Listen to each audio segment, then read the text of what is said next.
Please help me welcome to the stage a very funny, the hilarious Ben Walker. There he is. Yeah, nitty gritty. I'll leave you with this, Kristen. I just went home to Regina to visit my family. That's where I'm from. Went home to Regina, and my brother just had a baby. And I'm not saying he's a bad dad. I just don't think he's ready to be a dad yet. There's a difference. I asked him, hey, how's the new baby? And he goes, oh, he's the shit. If you describe your baby like you would like a rap album, or the first time you have like Doritos Cool Ranch, or the first time you do drugs, the shit, I don't know if you're ready to have a baby. Don't do drugs though, unless you can afford them.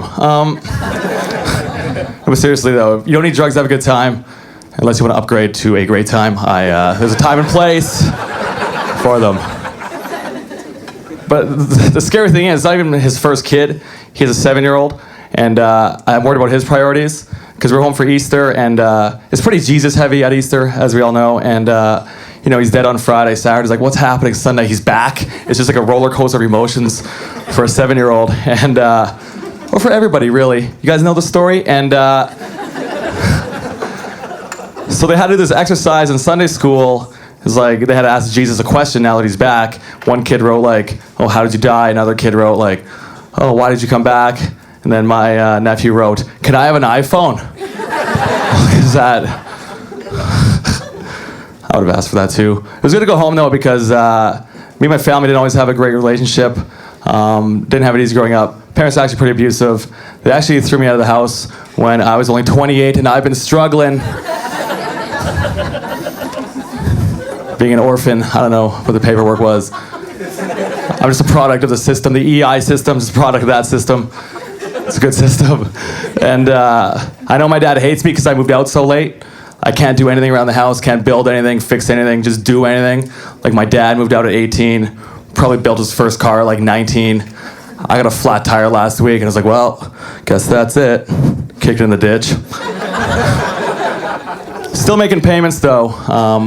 97 Neons don't pay for themselves, I'll tell you that right now. I don't have a Neon, I'd blow my fucking brains out. Anybody here have a Neon? I should have said that first before I threatened suicide. Anybody here have a Neon? If you do, I suggest upgrading to a bus pass if you do have a Neon. Or a Chevy Lumina, Neon of vans. But because I moved out so late, just bad with money too. Like the other day, I was in between payday loans, and I found myself at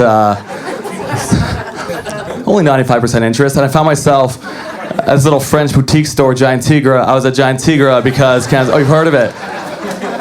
I was at Giant Tigre because cans of tuna were on sale, 3 for 99 cents. And I'm like, sweet, 18 meals, I'm so back, right?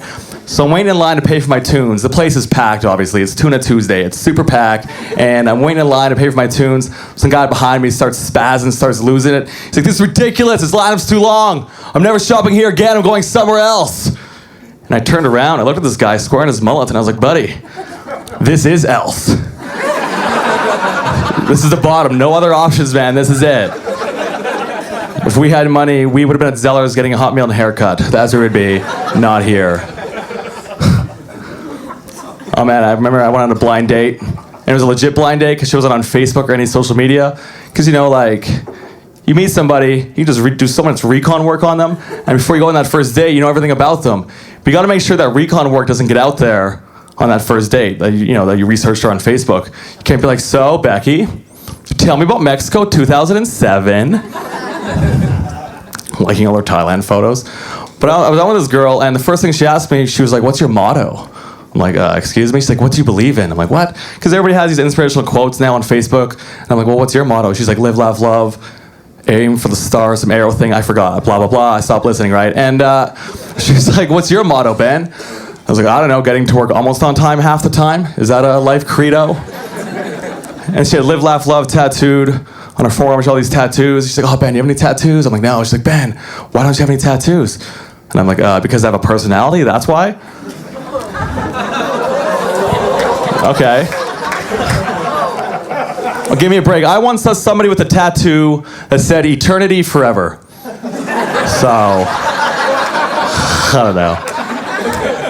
But I'm dating this girl right now, and I think she's playing mind games and body games with me.